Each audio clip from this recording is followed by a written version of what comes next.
Hello guys, welcome to Himalayan Vlogs episode 9.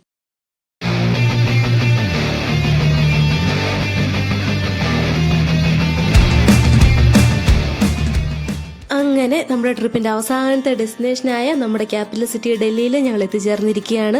Himachal പ്രദേശിലെ ബിർബിലിംഗിൽ നിന്ന് തലേന്ന് 7 മണിയോടെ ബസ് കയറി നമ്മൾ വെളുപ്പിന് 6 മണിയായപ്പോൾ ഡൽഹി ISBT കാശ്മീരി ഗേറ്റിലെത്തി. അവിടുന്ന് നമ്മൾ തൊട്ടടുത്തുള്ള മെട്രോ സ്റ്റേഷനിൽ കയറി ഫ്രഷായി ഡ്രസ്സൊക്കെ മാറി ബാഗും ചുമന്ന് നേരെ പോയത് റെഡ് ഫോർട്ട് കാണാനാണ്. തൊട്ടടുത്ത് തന്നെയാണ് റെഡ് ഫോർട്ട് വരുന്നത്. പക്ഷേ നമുക്ക് പണി കിട്ടി ഗായ്സ്. ഡൽഹിയിലേക്ക് ടൂറിസ്റ്റ് ഒരിക്കലും വരാൻ പാടില്ലാത്ത ദിവസം തന്നെയാണ് നമ്മളും എത്തിയത്. റെഡ് ഫോർട്ട് ഉൾപ്പെടെ പല മോണ്യുമെന്റ്സും ക്ലോസ്ഡ് ആയിട്ടുള്ള ദിവസം മൺഡേ. സോ റെഡ് ഫോർട്ടിന്റെ ഉള്ളിലേക്ക് പോകാനൊന്നും പറ്റിയില്ല. യുനെസ്കോ വേൾഡ് ഹെറിറ്റേജ് സൈറ്റിലുള്ള ഈ മോണ്യുമെന്റ് പണി കഴിപ്പിച്ചത് മുഗൾ എംപറർ ഷാജഹാൻ ആണെന്നും എല്ലാ വർഷവും നമ്മൾ ഇൻഡിപെൻഡൻസ് ഡേക്ക് ഇവിടെയാണ് പ്രൈം മിനിസ്റ്റർ നാഷണൽ ഫ്ലാഗ് ഉയർത്തുന്നതും എന്നൊക്കെ എല്ലാവർക്കും അറിയാവുന്ന കാര്യങ്ങളാണല്ലോ. ചുവപ്പിൽ ചെങ്കലിൽ തീർത്ത അതിന്റെ സൗന്ദര്യം പുറത്തുനിന്ന് കാണാൻ മാത്രമേ നമുക്ക് കഴിഞ്ഞുള്ളൂ. ഇനി അടുത്ത വരവിൽ ഡീറ്റെയിൽ ആയിട്ട് കാണാമെന്ന് പ്രതീക്ഷിക്കുന്നു.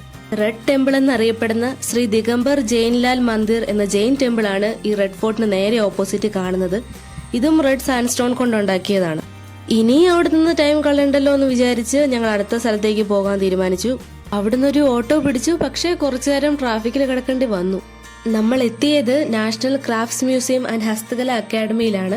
പ്രഗതി മൈതാനിൽ സ്ഥിതി ചെയ്യുന്ന ഈ മ്യൂസിയം ഇന്ത്യയിലെ ലാർജസ്റ്റ് ഹാൻഡിക്രാഫ്റ്റ് മ്യൂസിയമാണ്. നമുക്ക് പിന്നെ ലക്ക് കുറച്ച് കൂടുതലായതുകൊണ്ട് അതും ആക്ച്വലി ക്ലോസ്ഡ് ആയിരുന്നു. എന്നാലും നമ്മളെ അകത്ത് കയറ്റി വിട്ടു.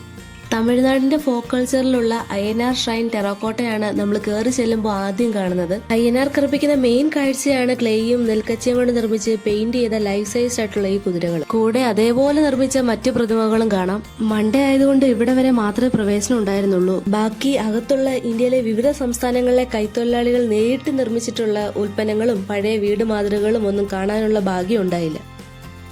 നമ്മൾ ബ്രേക്ക്ഫാസ്റ്റ് ഒന്നും കഴിച്ചിട്ടില്ലായിരുന്നോണ്ട് ഈ മ്യൂസിയത്തിൽ തന്നെയുള്ള കഫേ ലോട്ടയിൽ കയറി. ആംബിയൻസ് ഒക്കെ കൊള്ളാമായിരുന്നെങ്കിലും വില കേട്ട് കണ്ണു നിറഞ്ഞു ഗൈസ്. ഇഡ്ലിക്കും ചട്നിക്കും വരെ 410 രൂപ, കേരള വെജിറ്റബിൾ സ്റ്റൂവിന് 650. അങ്ങനെ പോകുന്നു. അവിടുന്ന് ഷെയർ ഇട്ട് കഴിച്ചിട്ട് പുറത്തിറങ്ങി. മ്യൂസിയത്തിന്റെ നേരെ ഓപ്പോസിറ്റ് ആയിട്ട് കാണുന്നത് പുരാന കില അല്ലെങ്കിൽ ഓൾഡ് ഫോർട്ടാണ്. പല ചരിത്ര കാലഘട്ടങ്ങളെയും സാക്ഷിയായി നിൽക്കുന്ന ഈ കോട്ട ഡൽഹിയിലെ ഏറ്റവും പഴയ കോട്ടകളിൽ ഒന്നാണ്. ഇതുപോലെ 2 ബാഗ്സും തൂക്കിയിട്ട് നടന്നു മടുത്ത് നമ്മളൊരു ടാക്സി ബുക്ക് ചെയ്ത് നേരെ All India Fine Arts and Craft സൊസൈറ്റിയിലേക്ക് പോയി. ആർട്ട് പ്രേമികൾക്ക് ഒരിക്കലും മിസ് ചെയ്യാൻ പറ്റാത്ത ഇടമാണിത്. മോഡേൺ ആർട്ടൊക്കെ കണ്ട് ഒന്നും മനസ്സിലാവാതെ കിളി പോയ നമ്മള് പിന്നെ നേരെ പോയത് ലോധി ഗാർഡൻസ് കാണാനാണ്. ഈ 90 ഏക്കർ ഗാർഡൻ കോംപ്ലക്സിൽ സയ്യിദ് അതുപോലെ ലോധി ഡൈനാസ്റ്റീസിൽ പെട്ട രാജകുടുംബങ്ങളുടെ ടൂംസും മോസ്കുകളും സ്ഥിതി ചെയ്യുന്നു.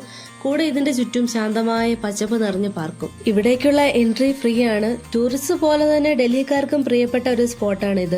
ഫാമിലി ഔട്ടിങ്സിനും അല്ലെങ്കിൽ കുറച്ച് സമാധാനാന്തരീക്ഷം വേണ്ടവർക്കും ഇത് പറ്റിയ സ്പോട്ടാണ്. ഇവിടെ ഒരു ലേക്ക് ഉണ്ട്. അതിലൊരു ഫൗണ്ടൈനും ധാരാളം വെറൈറ്റി താറാവുകളും ഉണ്ട്. കുറെ നേരം താറാവുകൾ കുളിക്കുന്നത് നോക്കി ഞങ്ങൾ അവിടെ തന്നെ ഇരുന്നു. കാരണം എല്ലാവർക്കും അടുത്ത് വയ്യാണ്ടായി. 2 വീക്സോളമായിട്ട് കോൾഡ് ക്ലൈമറ്റിൽ നിന്ന് പെട്ടെന്ന് ഒരു മാറ്റം അതെല്ലാവരുടെയും ഹെൽത്തിനെ എഫക്ട് ചെയ്തു. പീസ്ഫുൾ ആയിട്ട് ടൈം സ്പെൻഡ് ചെയ്യാൻ പറ്റിയ സ്ഥലമാണ് ലോധി ഗാർഡൻസ്. ഇവിടെ ചരിത്രമുണ്ട്, പ്രകൃതിയുണ്ട്, പച്ചപ്പുണ്ട്. കുറച്ചു നേരത്തെ റെസ്റ്റിന് ശേഷം വീണ്ടും അടുത്ത സ്പോട്ട് പിടിക്കാനായിട്ട് ഇറങ്ങി. ഈ കാണുന്ന വൈറ്റ് ബിൽഡിംഗ് ആണ് കൊണോട്ട് പ്ലേസ് അല്ലെങ്കിൽ രാജീവ് ചൌ. ഇത് ഡൽഹിയിലെ major commercial, financial and business centre ആണ്. അതുകൊണ്ട് തന്നെ ഇത് 9th most expensive office location in the world ആണ്. നമ്മൾ ഇവിടെ കയറിയില്ല, പകരം നേരെ ഓപ്പോസിറ്റ് ഉള്ള ബിരിയാണി ബ്ലൂസിൽ കയറി ലഞ്ച് കഴിക്കാനായിട്ട്. എവിടെ പോയാലും ചിക്കൻ ബിരിയാണി മുഖ്യം. അവിടെ നമ്മൾ ചിക്കൻ ബിരിയാണി ഒക്കെ ഓർഡർ ചെയ്ത് കഴിച്ചിട്ട് നേരെ കുത്തബ്മിനാർ കാണാൻ പോയി. നീണ്ട ക്യൂവിൽ നിന്ന് 35 രൂപയ്ക്ക് ടിക്കറ്റും എടുത്ത് അകത്ത് കയറി. കുത്തബ് മിനാറിന്റെ ഹൈറ്റ് 72.5 മീറ്റേഴ്സ് ആണ്. സോ ബ്രിക്സ് വെച്ച് ഉണ്ടാക്കിയ മിനാരങ്ങളിലെ ലോകത്തിലെ ഏറ്റവും ടോളസ്റ്റ് ആണിത്.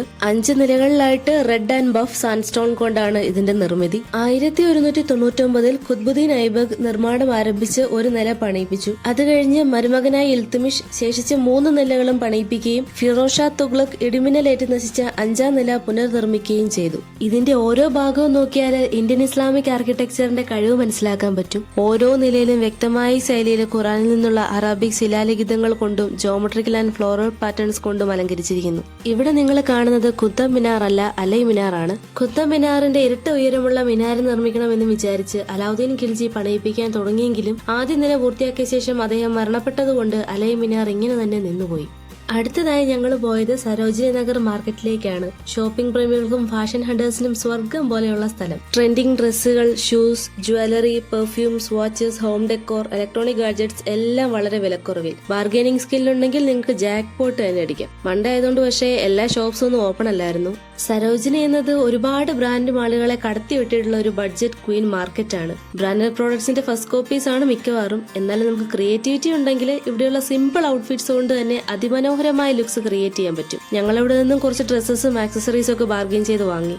ഒരുപാട് സ്ട്രീറ്റ് ഫുഡ്സ് ട്രൈ ചെയ്യാനുള്ള ഫുഡ് സ്റ്റോൾസും ഉണ്ട് മാർക്കറ്റിൽ. കൂടെയുള്ളവർ പാവ് ബജിയൊക്കെ ഓർഡർ ചെയ്തു. ഞാനൊരു ലസ്സി മാത്രമേ കുടിച്ചുള്ളൂ. അങ്ങനെ നമ്മുടെ യാത്രയുടെ അവസാനം എത്തിയിരിക്കുന്നു.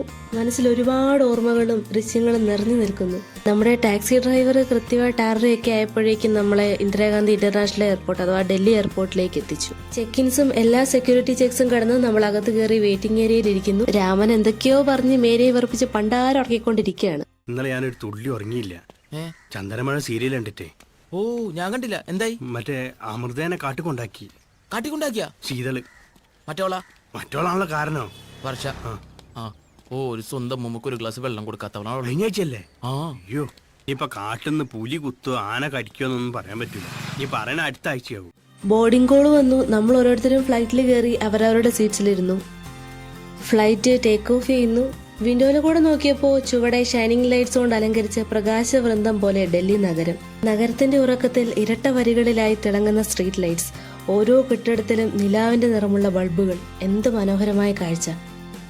നമുക്ക് പൂനെയിൽ ഒരു ലേ ഓവർ ഉണ്ടായിരുന്നു. പൂനെ ഇന്റർനാഷണൽ എയർപോർട്ടിലെ കുറച്ചു നേരത്തെ വെയിറ്റിംഗിനൊടുവിൽ നമ്മൾ ഫ്ലൈറ്റിലേക്ക് പോകാൻ എയർപോർട്ടിന്റെ ഷട്ടിൽ ബസ്സിൽ കയറി.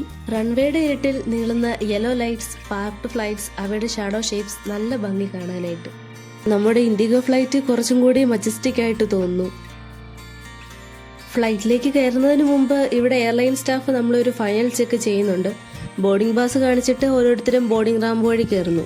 ഇത് നോർമൽ എയറോസ്റ്റെയർ അല്ല, ഇൻഡിഗോ പോലുള്ള എയർലൈൻസിന് ഉപയോഗിക്കുന്ന easy access passenger boarding ramp ആണ്. ഇതിൽ കയറുമ്പോൾ വീണ്ടും ഒരു ത്രില്ല്, ഓരോ ചുവടിലും ആന്റിസിപ്പേഷൻ. ഫ്ലൈറ്റ് ടേക്ക് ഓഫ് ചെയ്യുമ്പോൾ ചുവടെ പൂനെ സിറ്റിയുടെ അതിമനോഹരമായ പ്രകാശ കാഴ്ച.